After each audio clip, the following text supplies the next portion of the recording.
You guys have always got to help me because I'm never sure that I can see what you're seeing. Do you see Peer Mentor Program January theme? Yeah. Yes. Okay. We ready to go? This will be a little bit different than I usually do. I think we've got 12 photos to critique, but there's some other things that I wanted to share with you and ask your help on. We've had a number of TPC executive committee meetings in the last month or two. We had another one last night, and we talked about what we're going to do this year to help all the members of the Teton Photography Club. And one of the things, and we actually have, David help me out with this, 4 committees. One of them is the education committee. One of them is, help me out, David. Well, presentations. Presentations. Yep, we've got some presentations lined up. We have one for contest. Yeah, a contest committee. And then we have one for, I don't know if we have a good name for it, but I would say things that cause member participation, like what do I do? Oh yeah. Processing, contest and things like that. And I volunteered to work with the people on the education committee. And one of the things that I'm going to do, Sue Lurie is also on that. And she and I are going to do something in terms of, questions. One of the things we have a real problem with is, what are the questions that not just the peer mentors, but any member of the Teton Photography Club have about photography? Because we can't answer those questions until we know what they are, obviously. And I found out that was really a little more difficult than I thought it was. I said that last night, but I also found it today because I was trying to put up some screens to talk about questions. So what I'm going to do is see if I can get some of you involved and get you to think. And it may be the case that Sue or I send you emails, we give you a call, we ask for text messages, any kind of questions that you have will help the Teton Photography Club Executive Committee try to answer those questions. David, give me a little help on this. We had, ask the experts we did last year. And the idea there was to get questions from members of the Teton Photography Club, and then we'd have people that would answer those questions on a Zoom meeting. And we got how many questions, David? 15 maybe? Oh, close to 20. And then, but we didn't have that many people that came to it. And so we're trying to figure out, should we abandon that? Or should we try to find some other ways to answer people's questions? So that's what I'm going to try to do tonight, is to give you a reason to tell me, what is it that you don't understand? Okay, real quick background information. I started the Peer Mentor Program in 2016. And the reason I created it was for support, encourage, education, beginning and intermediate, specifically for beginning and intermediate photographers. We started out with 6 or 7 people, and it grew pretty quickly. And we had lots of people that wanted to be involved in the Peer Mentor Program. It became popular, I guess is the best way to put it. So that 2 years ago, we were at the point that instead of having one group, we actually ended up with 2, and we had about 40 people that were involved in it of all different levels of skills. So, but one of the things that was always there was, when it was particularly when we could be face to face, was that we had a group of people that were willing to help one another. But we may not have realized that there's a challenge. And if you'll bear with me a little bit on this one, this is kind of a major understanding that I have because of my professional background. A lot of people believe, once they've learned something for a while, that, oh, this is going to be easy.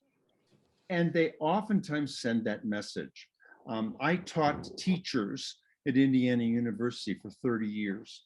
And one of the things I find that I had to pass on to these, what we would call pre-service teachers, people that wanted to become teachers, some of which were brilliant people, some of which that were pretty smart people, but a lot of people who would go up in front of a class of students and say, oh, this is, whether it's first grade, sixth grade, high school, whatever, they would say, oh, this is going to be really easy. And I tried to convince them that that is probably the worst thing you can possibly say when you're starting to try to teach somebody something that might be difficult for them. Because if we say, oh, this could be easy to a sixth graders, some of those kids are going to get it, boom, got it right away. But there's some that are confused and they don't admit that they're confused because they feel like they would be seen as stupid. So one of the things I think about a lot is, how do I create an environment that people feel comfortable saying, I don't understand? And that's what I'm going to try to see if I could bring about for all of you, because I know most of you pretty well, and that I can get the questions out of you. So I believe that the biggest challenge for the peer mentor program is to recognize, understand, and respond to the questions that people have. The problem is that oftentimes we don't know what those questions are. There are people that, when I look over the last 6 or 7 years that I've been involved in the peer mentor group, there were times that people came for 1 or 2 times and then all of a sudden they were gone. And I was afraid after the fact, when it was too late, that maybe what happened was they were intimidated. So this sounds easy enough, but in situations like photography, it can be very difficult to create that environment where people feel comfortable so they can say what their questions are. For many of us, it's difficult. For many of us, I include myself, it's difficult to explain what we don't understand, what I don't understand, or what I think I understand until I get home. That's a real killer. Oh yeah, I understand that. And then I get back home, like things with Photoshop or things with Lightroom. Oh, how did they do that? Or we need to practice the solution many, many times and we hate to admit it. So what I want to do is to try to create an environment where you guys, most of all, can share with me and with Sue, what are some of the questions that you have or that you know other people have, so we can collect them someplace, because maybe we can find out that Lauren could offer us a Zoom education class, or maybe we could do something on the TPC website, or maybe we can have a question at the beginning of every peer mentor group, and that's what we're going to start with tonight. Sue had suggested last November, been a long time ago, last year, somebody had asked about how to send their pictures to me because they weren't big enough. And we talked about it for a while and that worked out pretty well, but Sue said she went home and thought, oh, there's even more things that I need to do to understand about, oops, let's see here, about this step that you take in Lightroom to send pictures to other people, which one of them would be me. And so what I did is ask David if he would be willing to do this, because he did it for me and he did it for us in the meeting, but to take time to take each of the steps and give all of you the chance to say, whoa, slow down. What about this one? What about that one? Sue, are you here? I am. Yeah. Okay. Sue is the one that wanted some of those other steps. So Sue, you have the feeling to jump in and answer it. Okay, David, go ahead and put yours up. Yeah, Okay. and that's great, David, before you start. So what kicked this off is that I had said to Randy, especially with the Pano, I couldn't get it right. I was either winding up with giant files like 85 megabytes or less than 1. And I kept dinking with this. till I finally accidentally found that, don't make it any larger than, you could put a limit on it on the number of megapixels. But then you see that other indicator that says don't enlarge. I really don't know what all this means. I did look around on the internet. The sites that I did find seem to assume that somebody exporting a photograph wanted it for Instagram. That's not what I'm after. So I just thought, why not just have a look at the whole enchilada here? And I Thank hope that gives us a chance to get started at finding out some of those things that when you get home, they aren't exactly what you thought. All right, Okay, so, David. Randy, if you will stop sharing for a moment. Okay, let me see how I do this. Need to get out of that. Oh, stop sharing at the top. Okay. All right. So give me a minute and I'm going to share my screen. So we'll just start with a photo here. And if you're going to export something, actually, I'm going to back up just a second. Can y'all all see the chat? Chat. Turned off. Do what? It's turned off? Well, I got to turn it on for me to see it. Oh, okay. Well, if you turn on your chat before we get started here, Oh, okay. I put up 2 links. And I guess I just want to make sure everybody can see those. You should copy them and save them. They both are explaining this very subject. One's at Photography Life and one's at some other site, which I actually thought was a little easier to understand. Or let me say this, they didn't go off into every scenario, but if you see those 2 links, when you get home tonight, you can go look at them and probably, put some a reinforcement behind whatever I say here. So, but David, yep. question. Uh-huh. I'm not seeing any links in my chat. Okay, I'm I not- said it. I'll tell you what, Yeah. I will do it again. Hang on a second, if you'll give me just a moment. Yeah, I've got a blank screen too. Yeah, we all do, I think. Do what? Yep, I have a blank chat screen. it's blank. They're virtual links. All right, I'll just do it again. Oh, Okay, really? Oh, there we go. All right, okay. Yep. Copy those 2 links. If you want to do it right now, fine. Just stick them somewhere. Like I said, one of them goes to this thing, I don't know, click it up a notch. The other one's Photography Life.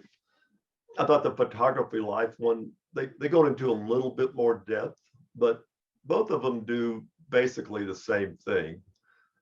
They're giving you examples of, do you want to export it for print or for web, or, and they both have several scenarios. And I think that's the key thing you got to think about right before you start doing anything with export. So, but everybody can see those, right? Yep. Okay, so they do a better I have a job of question, explaining David. this. Yeah. Does the chat room stay open beyond our Zoom meeting tonight, or do we have to copy and paste that before we're closed? I would suggest you do it now. Once we end the meeting, the chat room disappears. It's not So- easy to do that on an iPad. Doug, I got a feeling you understand this already. So, Well, thank you. but I've been known to screw up though. Okay. so, but again, to start out, you're going to select a picture, and you're going to have some idea what you're going to do with it. Are you sending this to somebody? Are you going to put it on Facebook or Instagram? And in those links, they give you specific examples about what those 2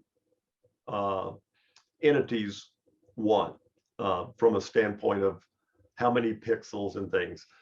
Quite frankly, you don't have to adhere to those exactly. because they'll make it fit unless you're just grossly out of bounds. But also you could say, I want to export this for print. But, you know, when we've done a contest, you know, we've actually said we wanted 1800 pixels on the long side. We did that for a specific reason because the software we use, it gives you enough resolution on the screen without sending huge files, but still you can see the pictures adequately. So we're going to start with this photo I've got right here. And you know, if you click on the photo, it'll pull up you know, a drop down, and down here it says export. And we won't go through all these presets. You can actually create presets so that you don't have to go through all these steps. But if you click export, this screen pops up. I have mine set for 90% of the times. All I'm doing, I have a folder called shared photos, and I just stick them there because I'm sending them to somebody or I'm sticking them on Facebook. As I mentioned a while ago, one of the things you can do from here is you can set it up, you know, to, hey, this is how I'm going to export this for print. I think CJ, Kathy will back me up on this. I don't think you should use this to export for print. You'd be better off going to Photoshop, but you can. So I could go on at length about all the ways I get images that I can't print, but I won't. okay, We're just gonna put it on thumb drive. yeah. I mean, I would not use Lightroom's export function for printing, but for putting it on almost any other electronic media, it does a fine job. So you're going to choose a location, which is right here. And I'm going to cancel that because I always use the same location unless there's something really specific. You can come down to file naming. And I'm just going to call this, oops, the eagle has landed. But that's if a custom name.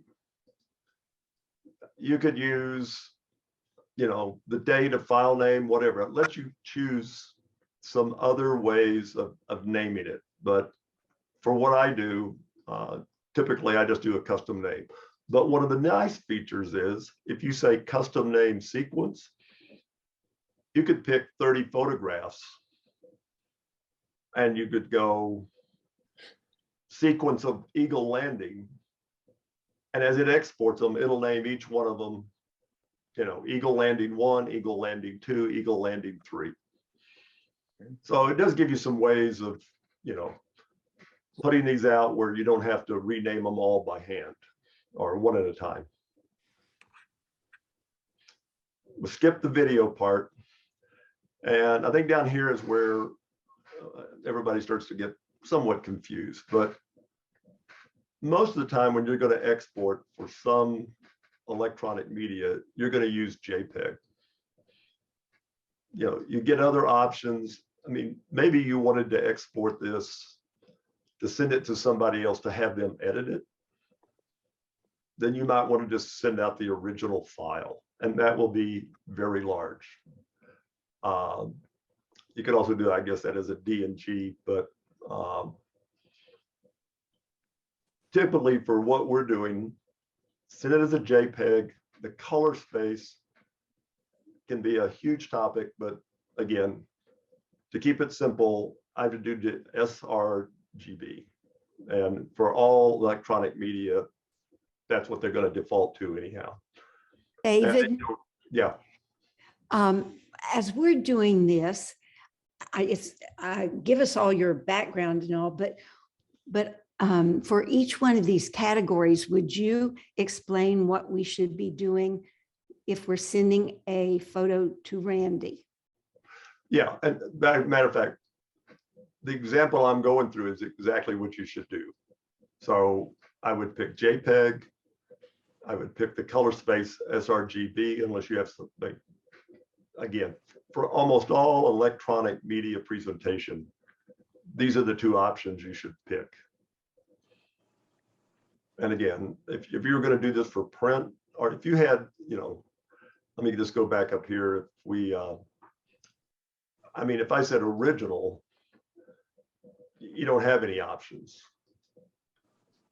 You know, if I said a TIFF, you get a whole bunch of other things, whether you want 16 bits. So, you know, maybe you're doing this for printing or something. But for, if you wanted to put it on Facebook, send it to Randy,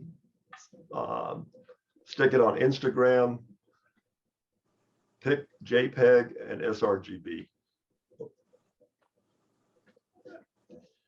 What about the box limit file size to? Is that important, or is that? I think this is a confusing box, but I mean, if there's some reason somebody told you it can't be bigger than something, you could do that. But it kind of goes around the very next box, which it is image sizing. And that seems to be the most important one. Yeah, this one is, you know, check these two when you get here. If you go to those two links, they'll give you examples of exactly what Facebook likes or what Instagram likes. And you could adjust these very easily here. But quite frankly, I posted things on both of them with these same settings.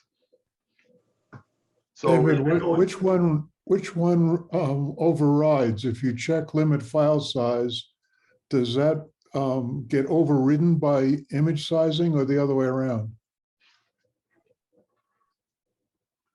I mean, if you did this, you're going to run into, and you made it 100K, which is a pretty small file.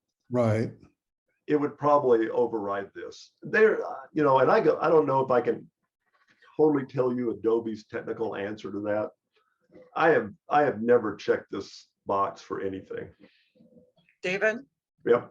So that down in the image sizing, that where it says long edge, I think that's where I found out there was a drop down menu. You know, when I was saying I had like an 85 megabyte file, let's see. And so, yeah, there's a choice in there, megapixels. Uh-huh. And so that's what I checked. I think, you know, it said, so I limited like to, yeah, there. Yeah. So you would get this choice, which, again, I think you should just avoid it. You can either put in the dimensions. Long edge really makes a lot of sense to most people because it's going to just, if we say then the long edge is 1800 pixels, you know, it's going to basically take the ratio of whatever the size of your image. Now, the one caveat I would probably give you on that was what we're doing tonight, like panos. If you've got a very long pano, you might want to do quite a bit more because the short edge is going to suddenly be very few pixels. Does that make sense? Because of the ratio of the long to the short side on most panos. And we do have some that are very different in terms of length and width. Yeah, I mean, but again, it all depends on where you're going with this. For the purposes of, you know, something like this, 1800, maybe on a pano you want to go bigger, just because if you've got a very wide but very short pano ratio wise, you know, you can wind up with only 200 pixels on the height and 1800 wide. I mean, that would be pretty extreme, but it might affect the quality a little bit. So the one thing I would suggest is once you do this, take a look at it and go, does it look good on the screen? CJ? Yeah. Maybe at some point, where you put it back up on the chat, if we were going to email pictures to you, what would you want? I would want you not to use Lightroom. Oh, yeah. And my other comment about this dialogue is that if you use length and width and you put in 4:6 or whatever, it's never going to change the aspect ratio. So it's never going to crop your image for you. So if you put in 4:6, you're not going to get 4:6 unless the image is proportionally 4:6. Right. And I get so many people send me images, they think they're a certain size because they put in length and width and they didn't look at it. And I mean, I can tell when I get an image who sent it to me from Lightroom because it's never what they say it is. Yeah, and what she's talking about is right here. Yeah, this will. So if you have a Pano and you put in length and width 8:10, you're not going to get an 8:10 image because they can't make that decision for you, right? Yeah. So yeah, if here I switched it to width and height and inches. You know, it comes up with this calculation, but if you force something, it's gonna totally change everything. well, it won't. It'll just Well, give yeah. you its best guess. Just simply its best guess. It's never going to crop it for you. Yeah. So again, for almost anything electronic, Yeah. pick a long edge, fixed pixels, and something between 1200 and 2500 will work on almost everything. If it kicks back, change it. But the other thing is, all for electronic, all you need on resolution is 72 pixels per inch, because no matter what you put in here, Facebook, Instagram, your screen that we're looking at right now is going to force it to 72 pixels per inch. So we just don't need to overthink this thing too much. So what about that box that says don't enlarge? You can check or not check. That's just to the right. Don't check it. Leave it off. Right. I mean, what does that even mean? Again, I think that's a very, I mean, don't enlarge. Well, if you put like, 42:56 in there inches and the image is a 4:6, maybe you don't want it to make it giant. I'm just saying, I mean, I don't usually resize in pixels. I resize in inches because my brain doesn't think in pixels, but whatever. But maybe you don't want to accidentally make a giant, blow it up really giant. Yeah. But again, I think if you look, stay with this, and you can vary this dimension right here back and forth. If you go and look at those links I sent, they'll give you, I think Facebook is 2200 or 2400. They give you those in there. Instagram's a little different. Instagram kind of forces everything into an almost square ratio. So yeah, it makes it better. If you want it to fit perfectly on somebody's smartphone screen, go use their dimensions. Otherwise, they're going to resize it anyhow. But for sending to people to look at on their computer, or even for most of the electronic media, check resize to fit, be somewhere between 1200 and 2500 pixels and resolution 72, and it'll pop out and be a decent picture. Randy, Yep. what if we took a screenshot of some standard configurations and then you could send them out?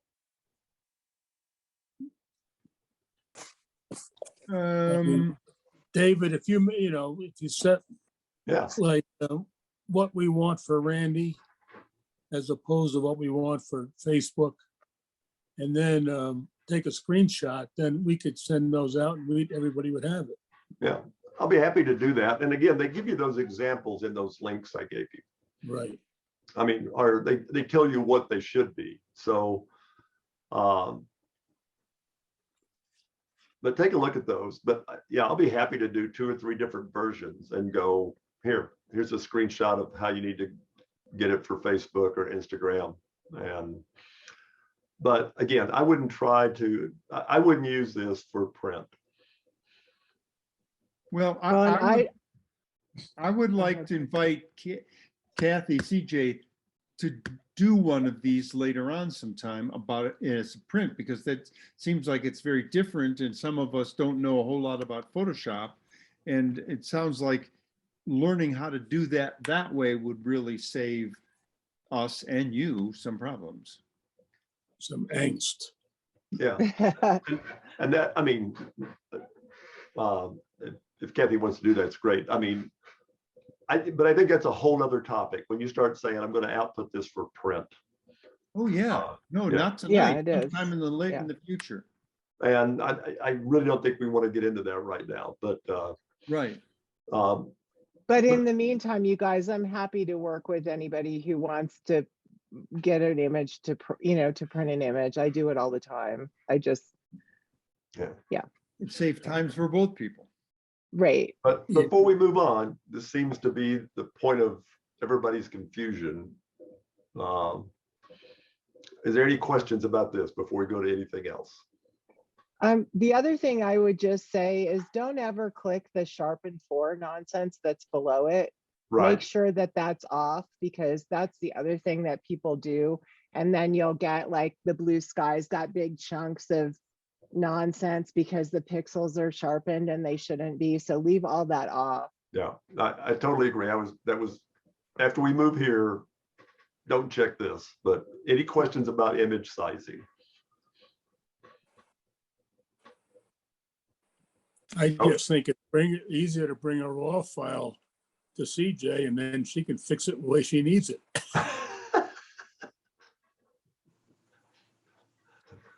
We're both laughing. She's not smiling as much there.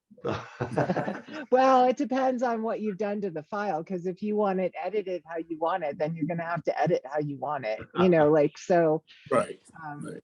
You make choices on artistically what you want to do with your image, and I'm not necessarily the person to do that for you. So, but yeah, I mean, if you made all Particularly your if you're changes, putting it in a frame that's a certain size.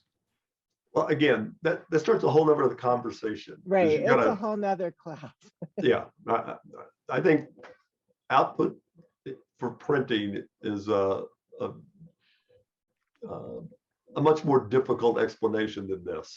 So, Okay. and, all right, again, skip output sharpening, because you've already edited. Why do you want to have it do some, who knows what the software is going to do editing after Right. you've already spent all this time editing the thing. Metadata, this is sort of a depend again where you're sending it. Do you want all the metadata? Does it matter to you that the people who are looking at this can see it if they download it?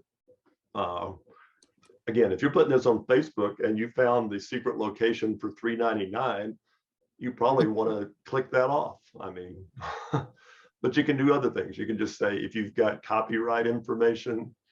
So you have some options there, but and then when you get to watermarking, you also have options. You can say nothing, but if you want, hey,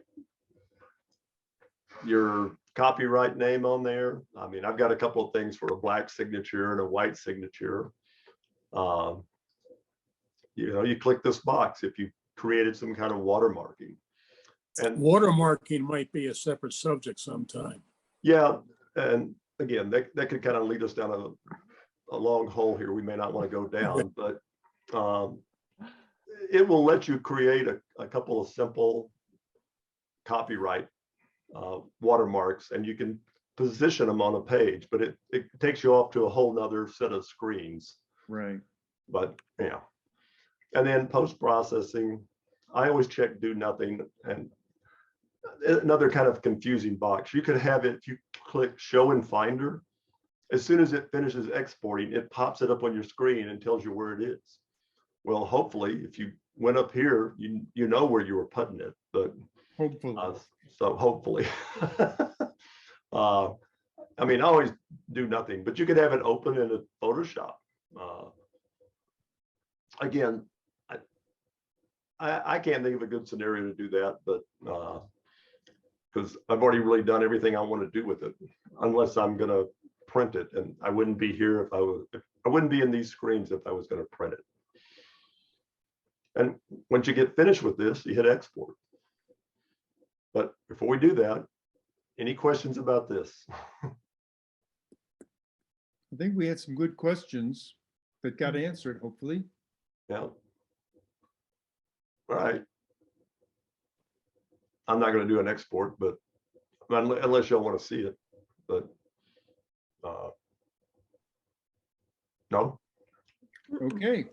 I All just right. want to say, yeah, I just want to say thank you. That was really helpful. Yeah, again, don't just, that one area, go in there, look at those links where they show you specific examples for what the sizes should be for Instagram or Facebook. Otherwise, experiment with a couple. You know, if you're just outputting them for somebody else to look on their computer, pull them up on yours. Try 1800 or 2500 and see what you like. If the resolution is high enough for you for what you're sending out. But I Okay. guarantee you, for almost all of the smartphones and computer screens in the world, 1800 will work. You know, if you want them to be a little more high res, pick a higher number. Okay. Any other questions? All right. Screen.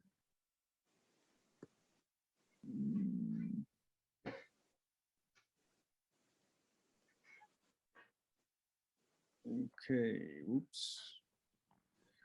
Now, for all of you beyond that particular question, Sue and I are going to try to get questions from you.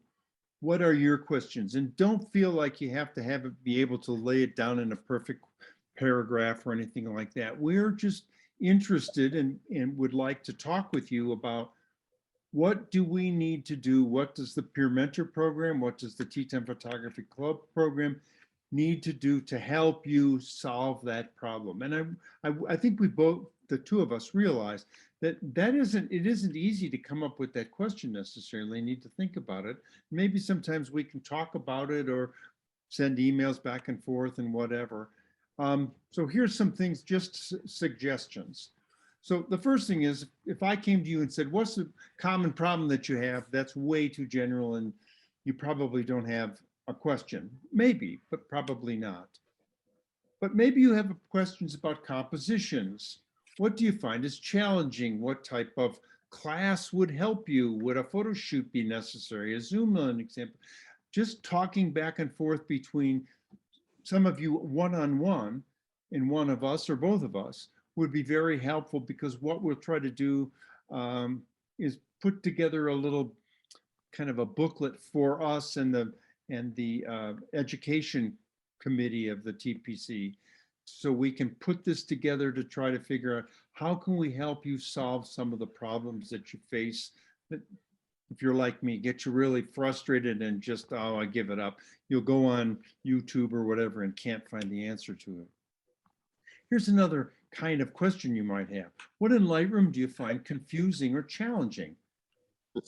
Like the basics in Lightroom. I imagine there's probably some peer mentors that do have problems with the basics, but maybe are a little hesitant to ask about it. But what about tone curves or HSL color or color grading or the new Lightroom mask? That's one I'd like to get. I've talked to Lauren about it, and I think there's Yes, and I can answer that right now. Yes. After the Okay. executive committee meeting last night, we have decided that we are going to do our very first TPC Ed program virtually. It'll be Wednesday, March 2nd, and it's going to specifically look at the new artificial intelligence masking tools. We're going to do this free. There'll be not the usual $25 to $40 charge, because this is kind of an experiment doing this thing online, but the number of participants will be limited. So you're going to find out now before the newsletter comes out, next week sometime. If you're interested, hopefully I'll have the event registration set up by this weekend. And I think it's something that you're really going to have fun with. It is amazingly complex. Just about anything you find on the internet in terms of videos is something between 3 minutes and about 35 minutes. And I counted, I think there are 60 different tools. If you can learn 60 tools in 35 minutes, you're doing pretty good. So we'll have a 2-hour class. I think it's gonna be a lot of fun, March 2nd, 6 to 8. And it'll be on the events calendar by this weekend. Lauren, will that be, if it turns out that I'm the 12th person and you're only taking 11, will that be recorded so I can see it, or will we have another one sometime later? I think Yes. it's going to be really. We will record it and we'll put it in our usual YouTube place as a Zoom meeting. Lauren, would it be helpful if you send everybody a file and we kind of like play it along? Of course, I always do that for all TPC Ed. That's part of that program. Everybody who is pre-registered will get a set of PowerPoint slides that will not only cover what we're going to talk about, but it'll also have background information for you that you can look at. So that will all go out at least the day before the meeting. Okay. Good. Well, I'm sorry that you told us this, because now it's going to be very risky for me to get into it. Randy, yeah, Yes. can I just add something here? Sure.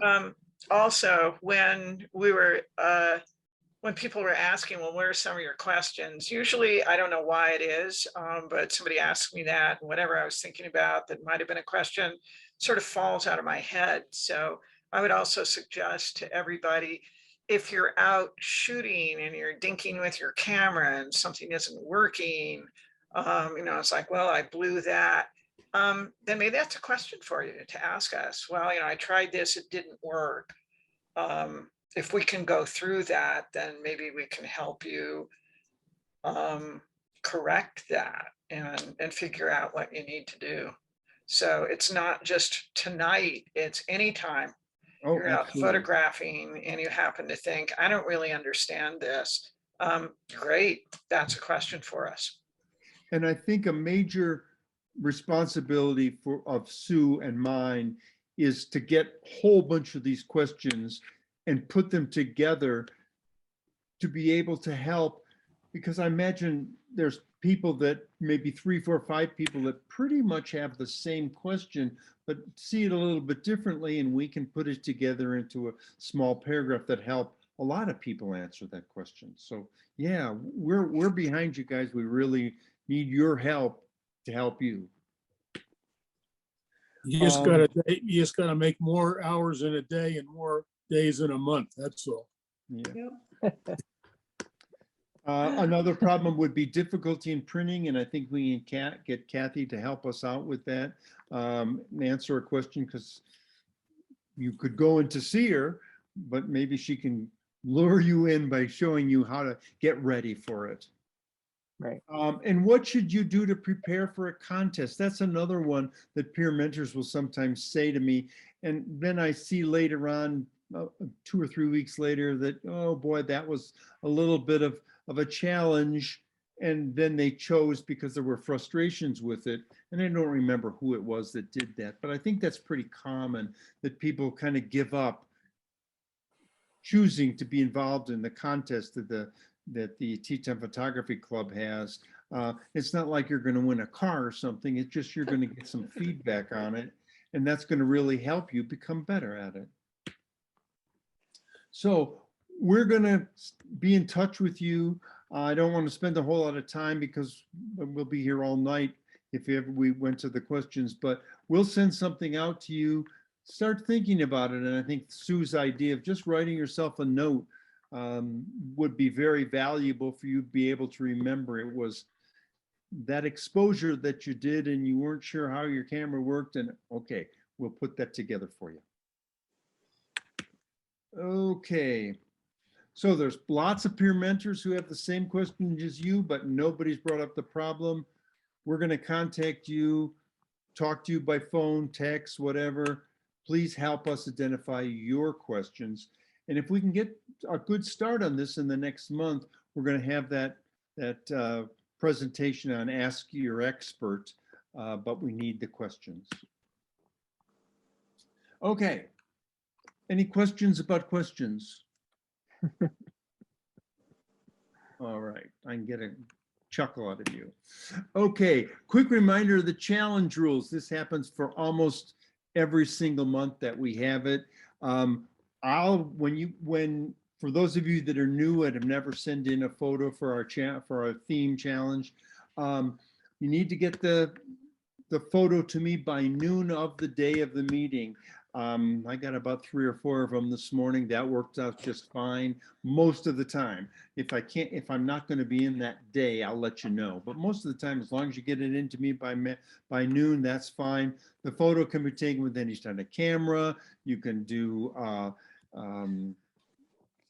any kind of post-processing you want. We'll always have articles. Barney, I realized that the articles we had this time really are not so much about taking panoramas, it's about putting them together. So, but the other ones are pretty good. Voting for the best panorama photos should reflect the theme, not necessarily a favorite photo, but what makes a good panorama. This was an interesting one because like most of the time we have good articles, and Barney did send me some and I put some in there on our page, but it didn't actually talk specifically about what makes a good panorama. So we're going to take a little time to talk about it. What did you look for to create your own panorama? Here's some questions because we're kind of behind a little bit. Did you go out and take a panorama or did you have a plan? I had a plan. It didn't work out too well. What did you look for? Did the weather impact your choices? But it's so easy. Just get a photo that's format is beyond 8x10. And you're going to see in a minute, it may not be just that, but what is it? Well, I think the first thing my thought was a panorama is more of a technique. Yeah. It's not a type of, well, I shouldn't say that. It's not a type of composition. So, yeah. It's hard to come up with words. It is a composition, but it's more than that. I think some of us get hung up on a 16:8 format and say that that's panorama. And that's not what panorama is. The combination of 2 or more images to create your overall image that you had in your head. And so you use it for various purposes, including enhanced resolution. Maybe you want to make a 40x60 print. And so the only way you're going to do that is by making a 16-inch or a 16-shot panorama and stitching it all together. And you'll have a 2 or 3 gigabyte file that CJ can work with.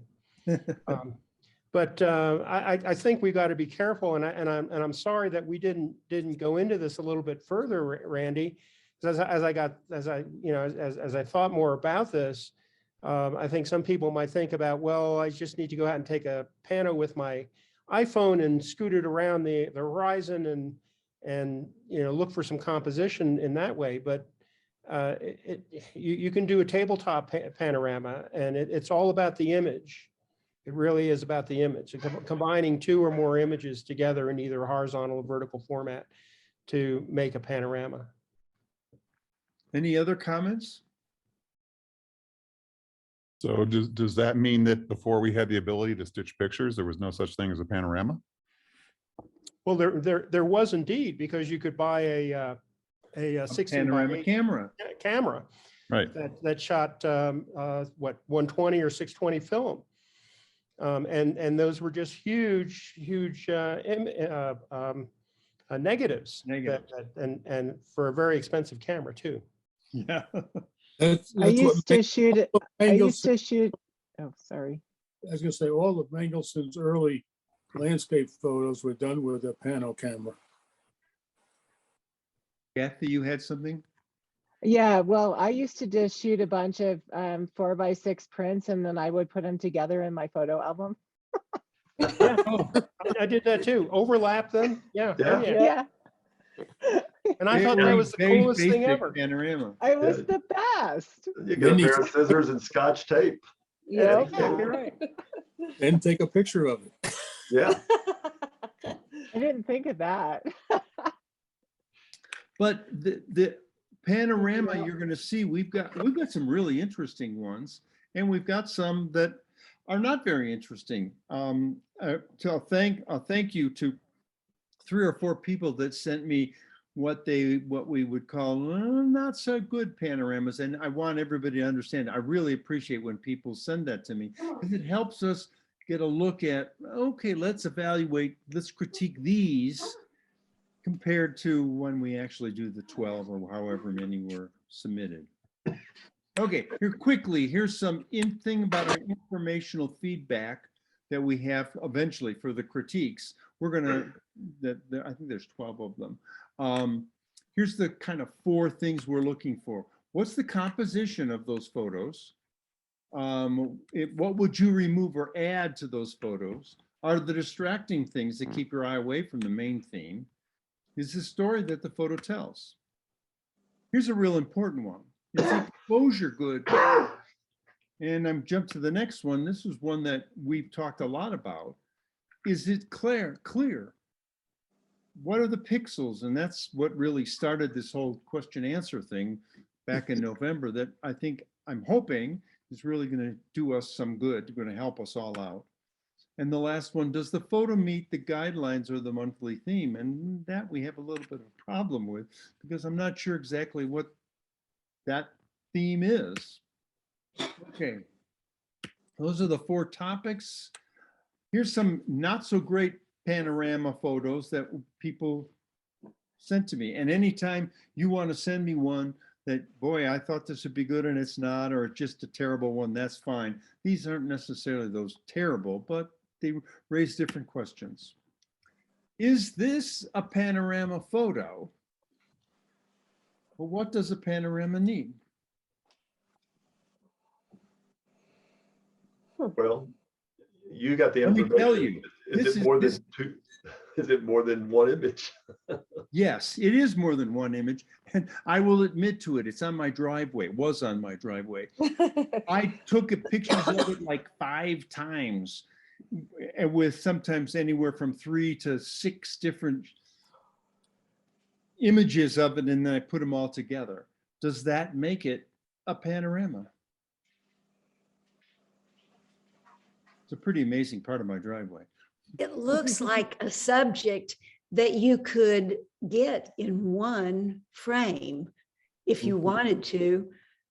And you were trying to do a panorama, but couldn't you have gotten this photograph in one snapshot, one shot? I think I probably could have. What you're seeing is about 8 or 10 feet of my driveway.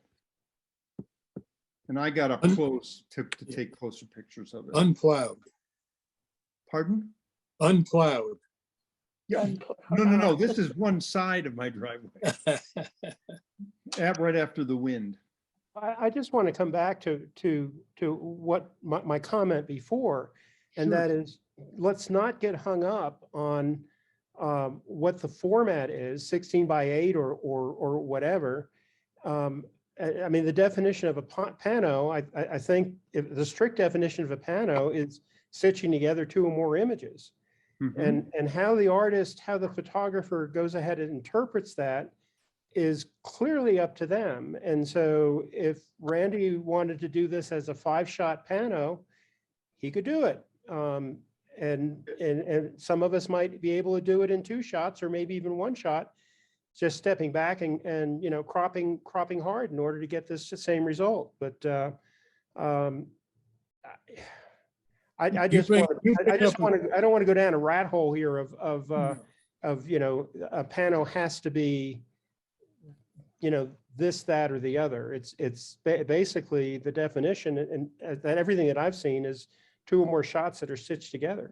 Yeah. Now, Barney, you bring I up would a agree. point here that if this were done with, what you say, 5 shots, Randy, Yeah, I think this one. depending on the lens you were using and the distance you are, you can get more detail. Yeah. I mean, if for That- some that reason was you what wanted I to was print thinking. this, I'm just saying, one of the reasons to do it on an up close shot, I mean, you might want to print this extremely large, in which case you need the resolution. Yeah, that's true. Do a billboard. Yeah. Okay, let's move on. Here's the. Randy, second one. just a comment, your question up there, what does a panorama need? What's the one word that's most important on a picture? Context. Subject. Yeah.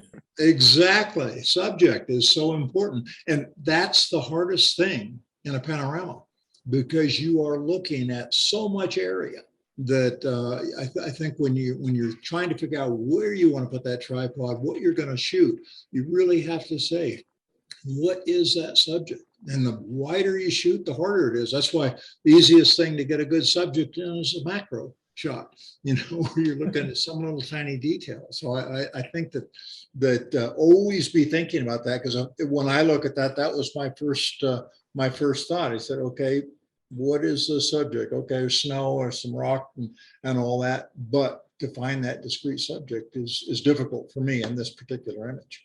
No, and I agree. But it said I walked by it walking my dog 4 or 5 times a day, every day for 2 weeks, and keep looking at it with the time of the sun and all that kind of stuff. But yes, that's a very important part. Okay, let's move on. Okay. What about this one? This is a wide format, and it essentially has a theme.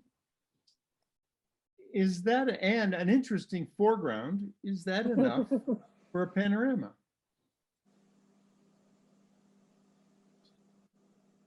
Well, Doug votes yes, Well, unless you took it as a regular frame and cropped it to make a panorama. See, the person that sent it to me, I'm not sure whether they actually cropped it together or not. So I can't answer that question. But I was thankful that they sent it to me, because it does have a theme, and it does have that 16 by 8 or whatever it is. well, yeah, but again, I think that ratio is where we seem to get in trouble. Right. If we assume that that's good enough. No, well, I'm just saying, I agree with Barney. The question, is it a panorama, is it more than 2 photographs? Which I'd kind So of be surprised if it is. if you look in the dictionary, it doesn't say anything about stitching multiple shots together. It talks about looking at a wide view of things.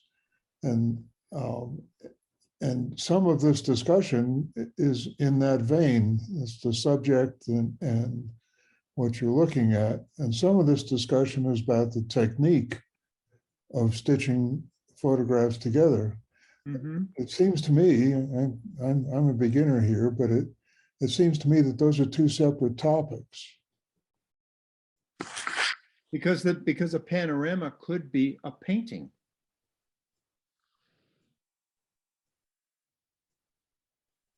I don't know. I guess in my opinion, a panorama is an aspect ratio where one edge of the photograph is much longer than the other one.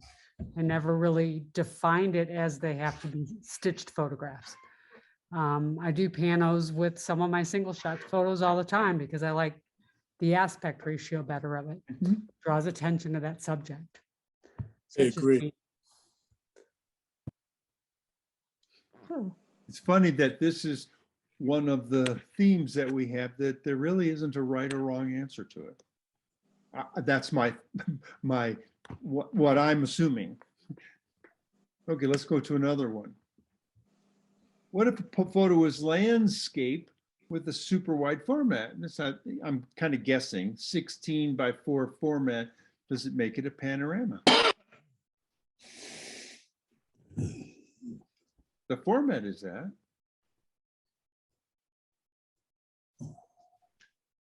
Well, David, you We want to tell call us that a about this? panorama.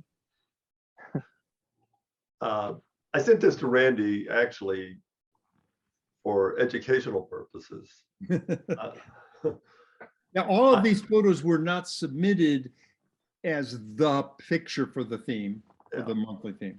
But I was coming back from Rock Springs and I saw the horses. And I actually stopped and I took a few with the telephoto, but then I just went, and I wasn't going to bother to get a tripod out, but this is a 5-shot Pano handheld. And I doubt if Randy can do this because he's doing it on a slide. But if you zoom in on this, you'll see one of the problems you have doing things like that, because on the far right, I mean, you'll see like some of the sagebrush in the foreground where it's stitched. Because I'm hand holding it, you see aberrations in the stitching and things like that.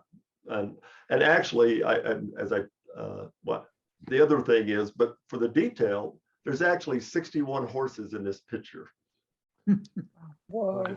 Yeah, but like in the area over on the right, some of the sagebrush looks like it's in focus, and then it all of a sudden looks real blurry where it's stitched, because again, I was just spinning my body around instead of having it on a tripod and all that.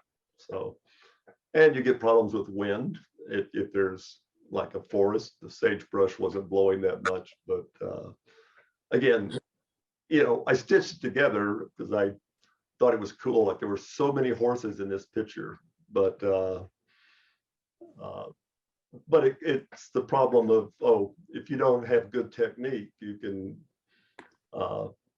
you know, if you actually printed this very large, you'd see some really odd artifacts of the stitching, especially up in the front. Okay, I want you all to think about something now that I think we all agree that panoramas are, the format of them is wide, or if you've looked at some of the things that we have on the TPC website, it doesn't have to be wide, it could be tall and narrow. Think about what makes a good one. Take a second now to think what would make, if the format was like this, what would you look for to make a really good panorama photo?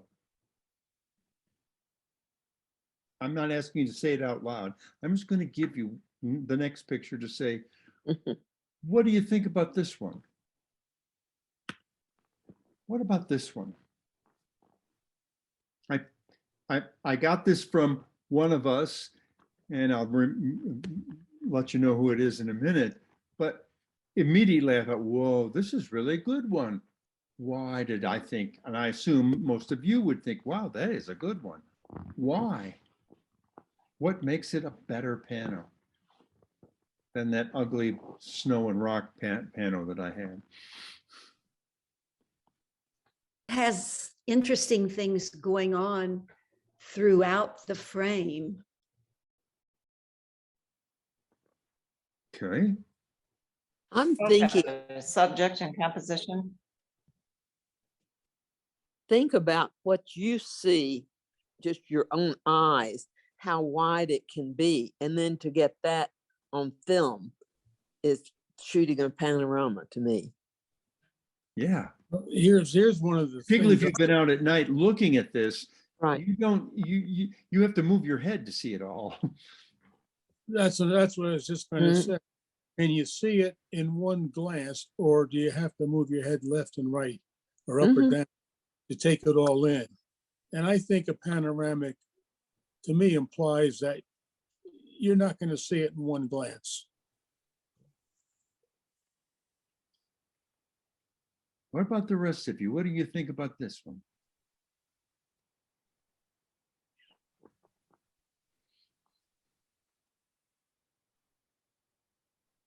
Randy, I think it's a beautiful image.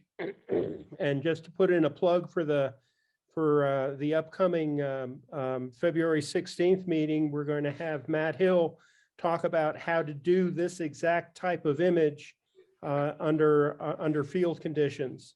He's going to present panos of the night sky and how to encompass the entire Milky Way into your Pano. So if you don't know how to do this sort of thing, make sure you plan on attending our next presentation meeting, February 16th. Yep. And that will actually, David, that will come out in the snapshot? Yep. Okay. Because I just, this makes me want to be outside and looking at this. I walk the dog every night in the dark, and I'm looking at the stars a lot, and these kinds of things are just really beautiful. This Well, is like the spring Brown. into summer Milky Way, though. You can't see this right now. Yeah. And right now, the grass wouldn't be like that. Well, no, I know, but this is like March, April, May, June-ish. Any other comments? Kathy is a new peer mentor. We're going to be really nice to her and tell her to come every meeting. But she sent me this picture and didn't realize the rules, but this is just fine. I'm glad that she did. No, she didn't take this in December or January, but it's a damn good picture. And it was good for us to talk about something that was clearly a good Pano. Okay. On to our Panos. Most of you know this, but I think we might have one or two new people. Here's how we do this. We have 12 photos tonight that are Panos that were sent to me yesterday, the day before, or this morning. Whenever we have 10 or less, each person gets 3 votes. But if we have, this time we have 12, so everybody gets 4 votes. And what you do is they'll be at the bottom of the page. You will get to go to the chat room and send your votes to David, and he'll keep track of them. And then we'll pick out the top 3 or 4 or 5. It kind of depends, because sometimes we have 4 photos that have 6 votes or something like that that are tied.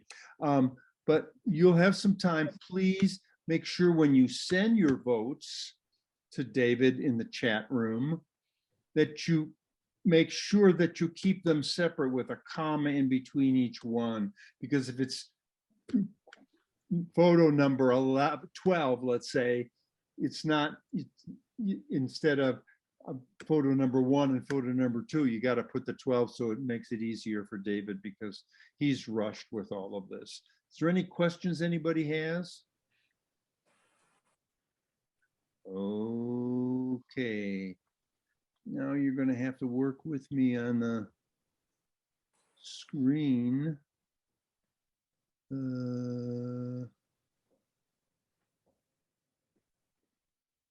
I think I'm at the, well, maybe it's this one. Okay. Are all of you? We see Lightroom. You're all seeing Lightroom, and you should all be seeing. Wait a second. I got to make it bigger so I can see it. Where you go right now? This.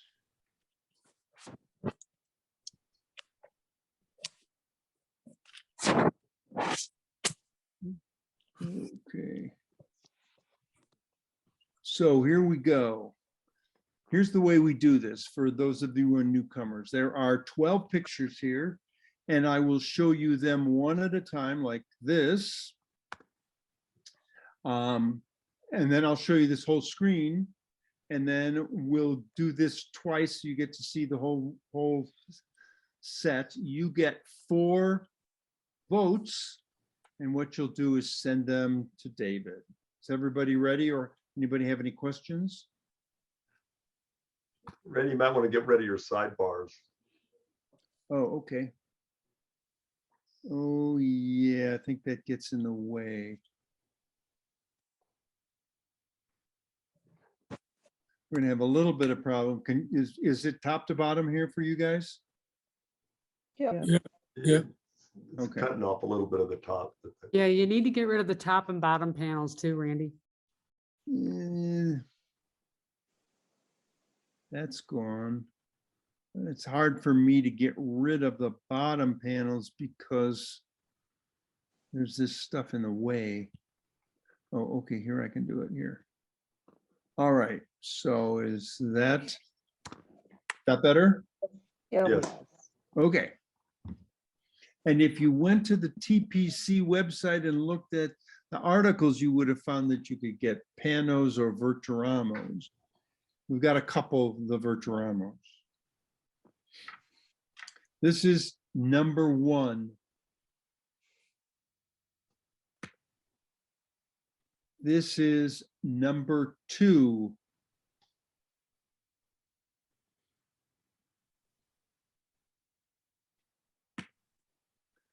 This is number 3.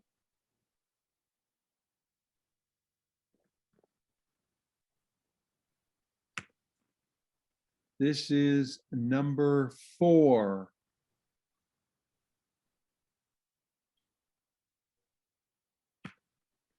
This is number 5.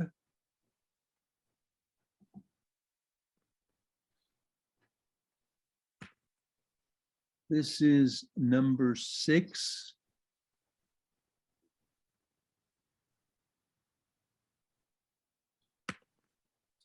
This is number 7.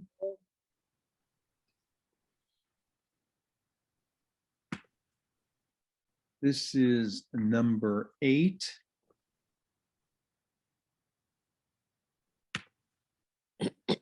This is number 9.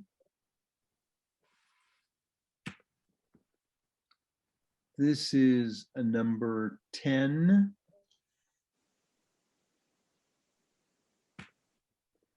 This is number 11. This is number 12. Okay, I'm going to leave this out. Don't count on numbers there because notice we've got a number 1 here. So actually 2 is a 1, etc. And I'll run through them a little bit faster this time, but you can probably limit it down to 5 or 6 or whatever.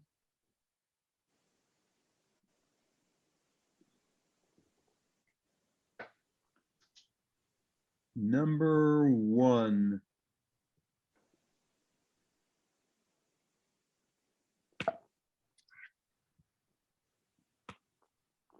Number 2.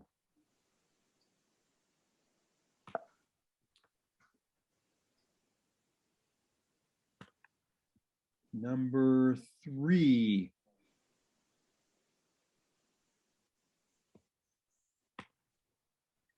Number 4. Number 5.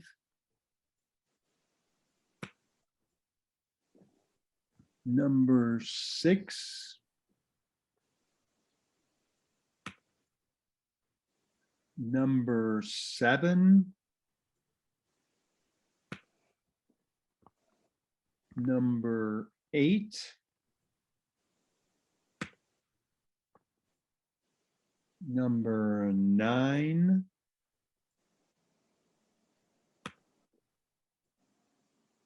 Number 10.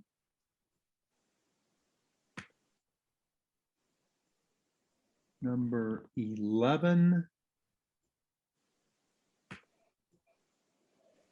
Number 12.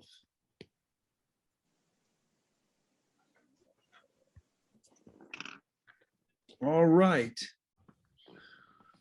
Time to send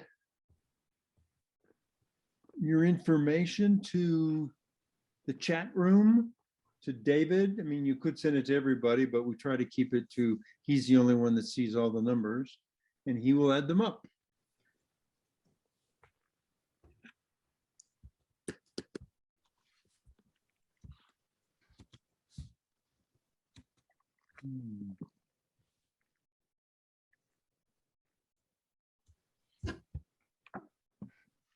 David, how's your back?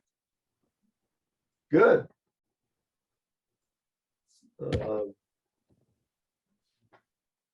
I could say more, but I can't count and talk at the same time. I'm sorry. No getting David off the tracks.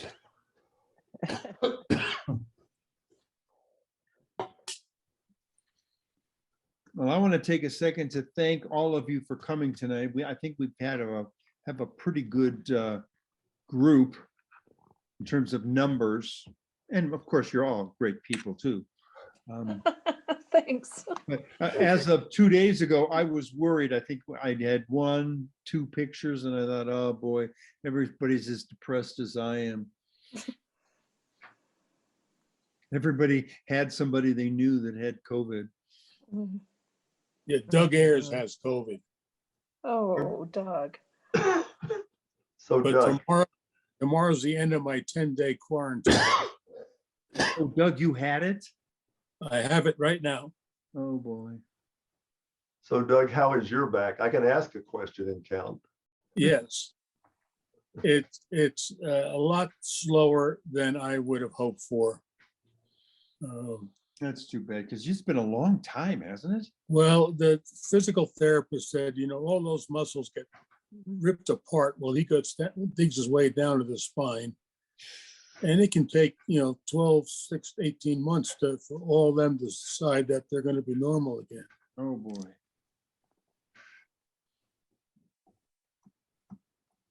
But I'm going to physical therapy again tomorrow. Be I it call, good boy. I call physical therapy personal torture. They bend you like a pretzel, That's what that PT stands for.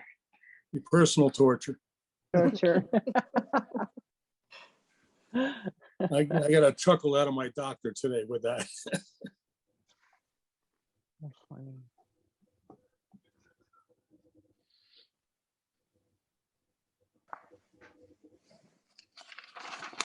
But I think my wife and our COVID is Omicron. It was all upper respiratory, coughing, sneezing, watery eyes, and so on.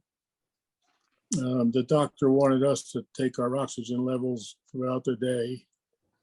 And if it got down in the 80s, go right to the ER. Oh, boy. The first day that I had the symptoms, I was coughing. I thought my throat was going to come apart. And now it's just an occasional cough. Well, those of you living in Jackson, it seems everything I hear from people from Jackson is, boy, it's spread all over the place. Everybody got it. I didn't, but all my neighbors got it. Like, it's crazy. Yeah. We're the worst county in the country in cases per 100,000.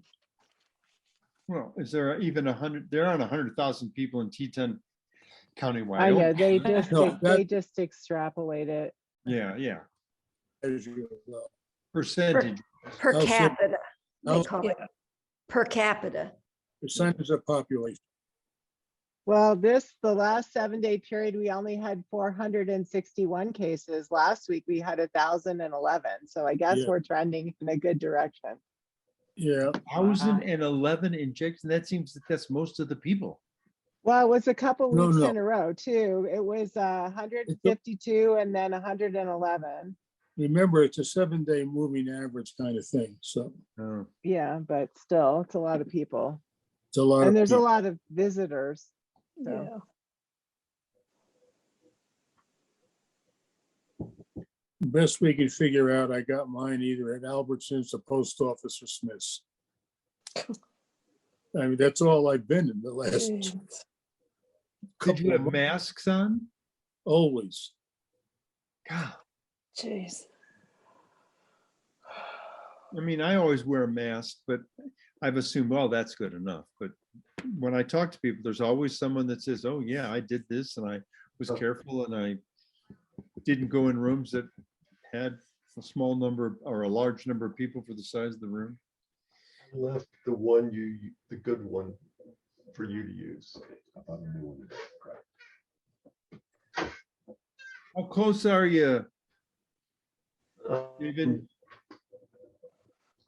Yeah, I'm done. Sorry. Okay, I had a family member sticking their head in the door here. okay. I was distracted. Do we have top 3 or top 4 or top 5? Okay.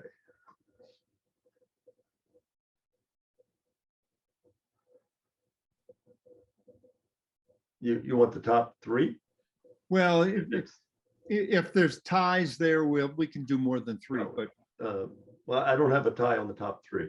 So it's, oh, okay, tell us which Okay. numbers. Let me make sure I'm on the right place. Okay. Your top 3 are 2, 7, and 11. 2, 7, and 11. Okay, so I'm going to give 2, 7, and 11. Oh, now wait. 2 is this one, right? Can you see it? Yeah. of That's course. what you said. Okay, I just Yeah. want to make sure. 3 is actually 2. 7 is this one.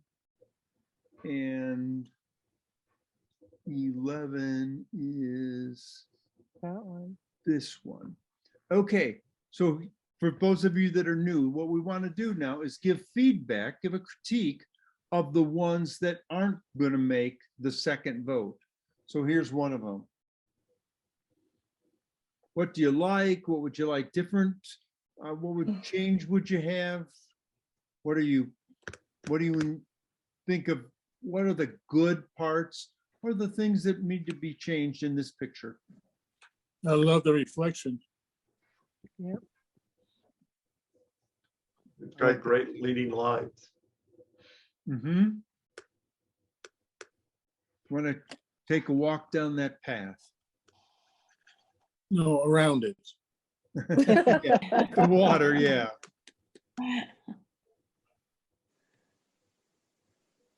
I like the balance in that one. You know, that's right in the middle and there's a top and a bottom, but the top has color and the bottom doesn't have much color. Anything else? Anything you would change?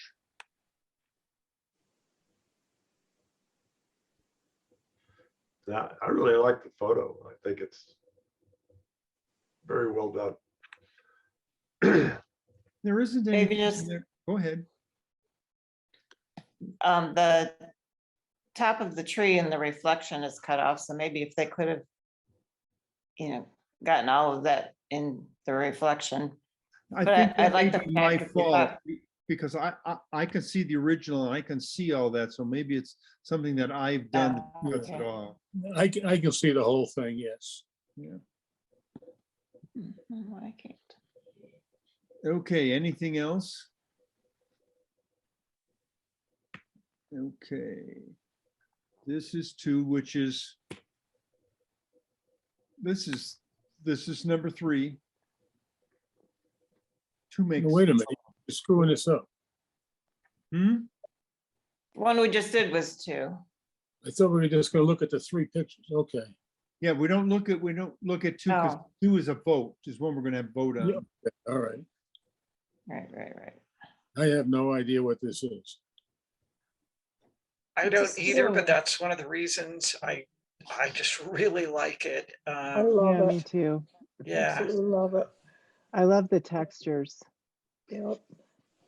I love the combination of textures and really the way all of the colors in that are somewhat similar. So it's not jarring. There's just something luscious about it. And I like the leading lines. I don't know what it is, but these leading lines needs me to think, where is this going? And it grabs my attention. Sometimes, yeah, I look at something, but this one, I keep looking at it. I don't know. It's the feeling of the new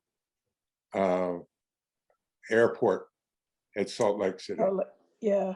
Oh. Wow. It's gorgeous.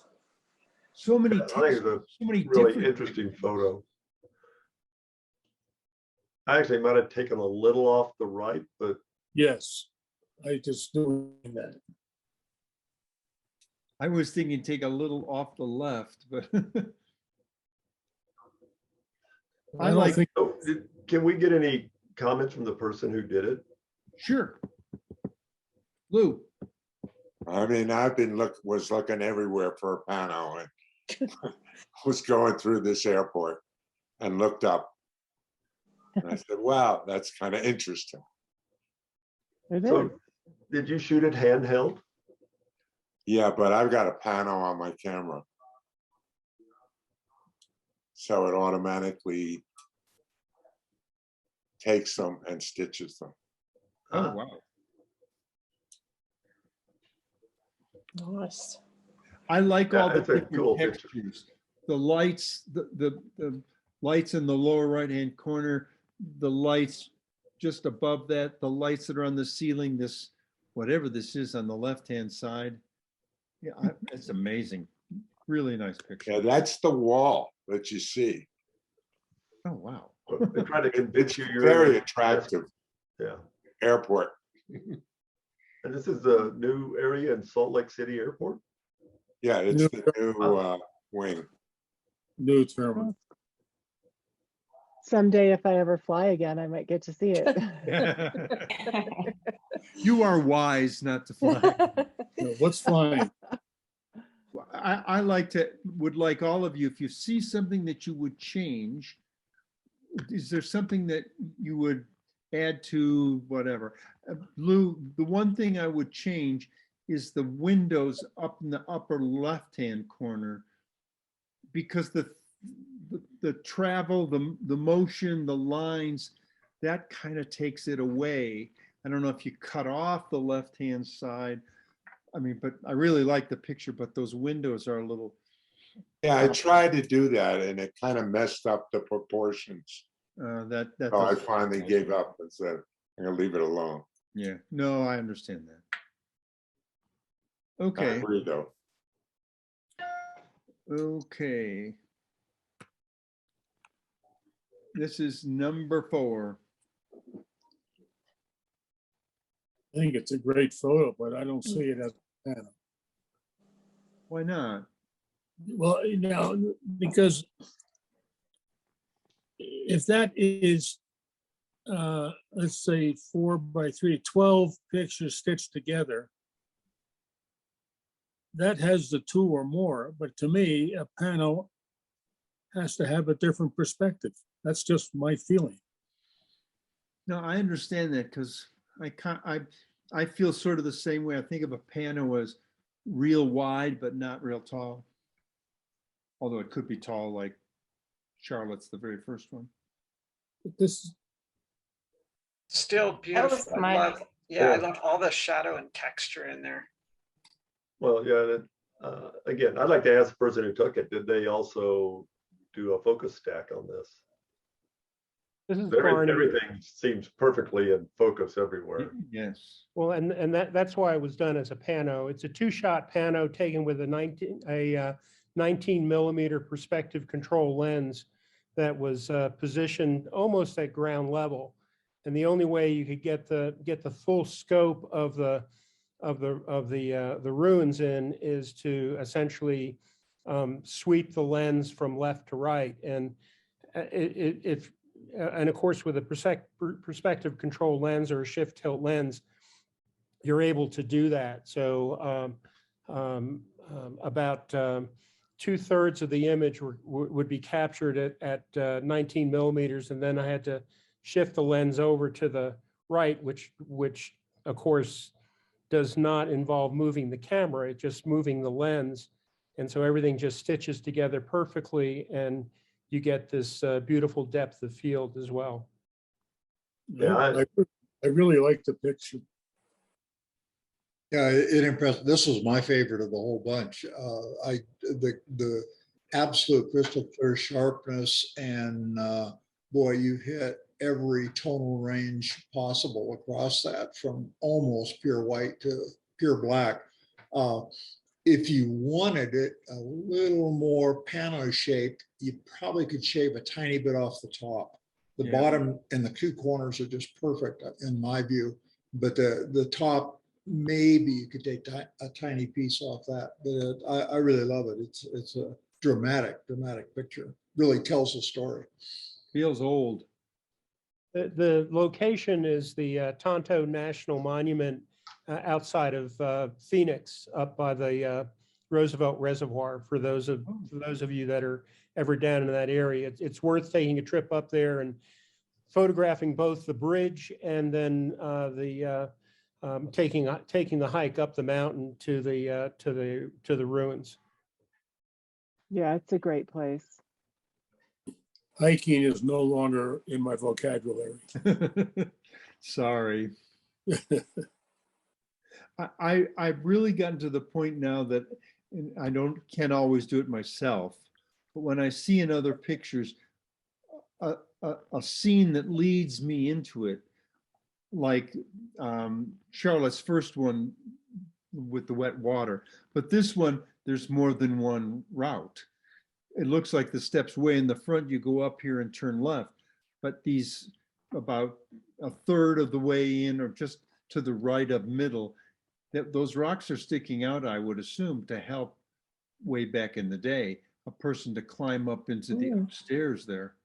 Yeah. I was doing that same walk, Randy. When I was doing it, I was looking in that window and I was looking around the corners. I mean, they were just, it's just a fascinating picture. I really like it. Mm-hmm. Okay.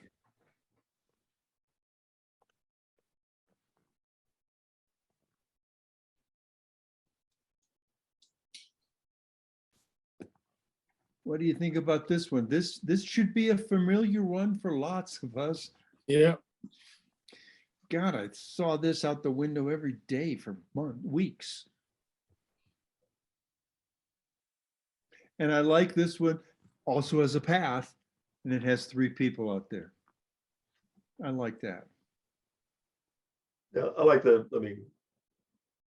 most panos, I mean, it gives you a feeling of a big expanse. I like the 3 people because it provides scale. Oh, yeah.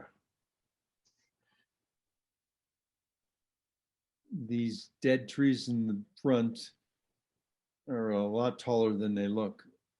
But you wouldn't know that unless you knew the people. The short people. Yeah. And whose photos was it? Hmm?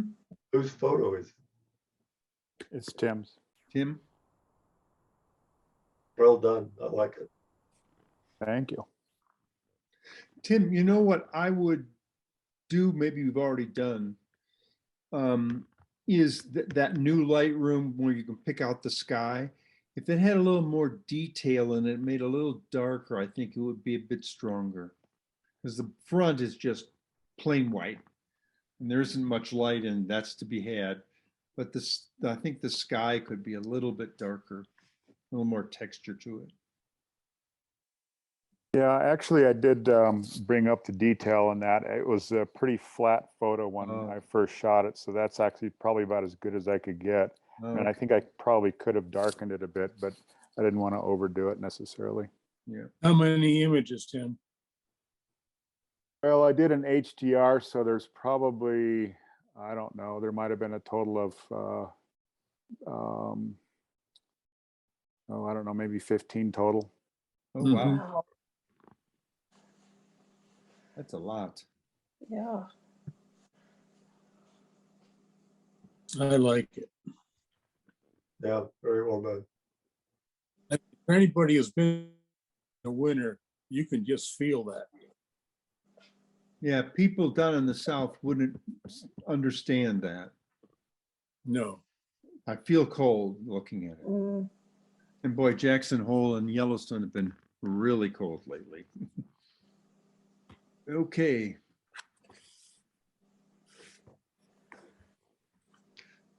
I gotta give this one an A for creativity. That's just, whoever thought to go out there and go, ah, let's shoot this thing at night. Go out where? Car park. Yeah, at the park, Rendezvous Park. Rendezvous Yeah. Park, yeah. Yeah. Yeah, cool idea. And to not just zoom in on it, but to do it as a pano. You know, this one, it actually took me a couple tries because I had to go out one time and it didn't work. And this is actually, it's not stitched, it's just cropped. So, but it's 3 images for exposures. So there's and the troll is kind of light painted. So that's like a 2-minute exposure from across the pond. Oh, you light painted it? Oh, Yeah, I you used have to. two flashlights on it. Oh, but from across the pond, or did you have somebody up there close? No, from across the pond. That's what Okay.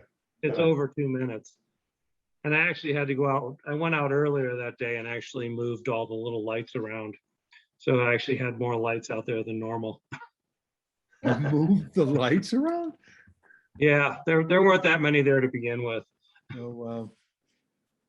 When I first got this as a little tiny image, I thought, is that just a cabin that's there? And then once I blew it up, whoa, wait a minute, it's something different. It's as a little picture, I didn't particularly like it. As a big picture, it's really grabs my attention, that face. Tim, how did you light paint the gremlin? What's her name?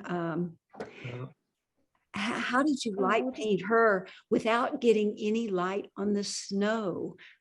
There's light on the snow, but Yeah. it's three images that I put together in Photoshop, and I just used certain parts of each image. So I light painted the troll. I have one image that's the lights in the foreground, and one image that I used of just the troll, and then one image I used for the background. And then there's probably an easier way to do it, but I just erased the parts I didn't want, and then kind of it all melded together. You did it in layers in Photoshop? In Photoshop, yeah, and then just use the eraser. But in the original image of the troll, yeah, there's this huge light beam going across. Very interesting. Very. Yeah, you ought to send it to the parks. Now, did you? Yeah. Now, did you see that during the day and then visualize how it would be at night? To a certain extent, yeah. Well, my original idea was, and it didn't work the first time, was I was hoping to get little, like little starbursts on each light. So the first time I went out and I shot it at like f/18 at a really high ISO, but all those little globes are painted and have stuff on them. So there's no way to get little, it's not a really very discrete light point. So you can't do that. So I went out a second time, like a week later, and did the same thing again. But this time I just did a lot, I think I shot at like f/8 or f/11, and then just used 3 different images and kind of melded them all together in Photoshop.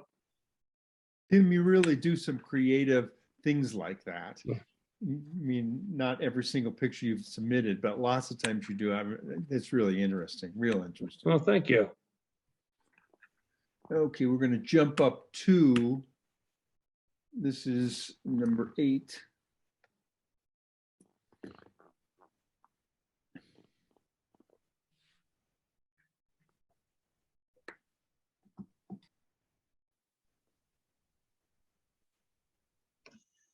The trees in the foreground are fantastic.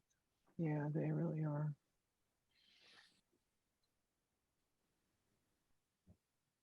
I really like the depth in that on top of the width. I mean, the depth of the scene itself. It has, to me, layers in it. The trees in the foreground, the fog cloud. you know, those ridges in the background and then way in the background on the left, that peak. I think it's beautiful. What road did you find open this time of year to do that? This is on the driveway where I live. Oh, no kidding.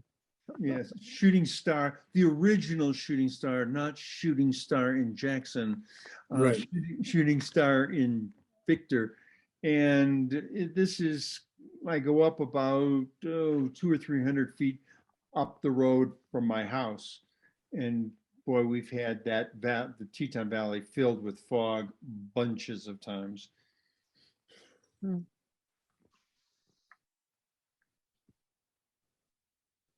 Anything else? Well, yeah, there's a good eye there, Randy, because that scene is everywhere, but you can't get up on the roads this time of year to take it. Yeah. Well, I liked what I was trying to do is to get the arrows kind of going back and forth to this, to look back and forth, and the sky is, I was hoping to get some good color, but I didn't get out there quite early enough, but we've had a lot of that fog, a lot of that fog. I'm just trying to decide whether it would have taken just a little bit more sky off the top. Maybe, I don't know. Yeah, I kind of tried to keep it a balance that the base of the big holes is about the center. But I had made it so that I cut out the trees on all the way down to the fog. I tried a bunch of different things, but this felt the most comfortable. Okay, what do you think about this one?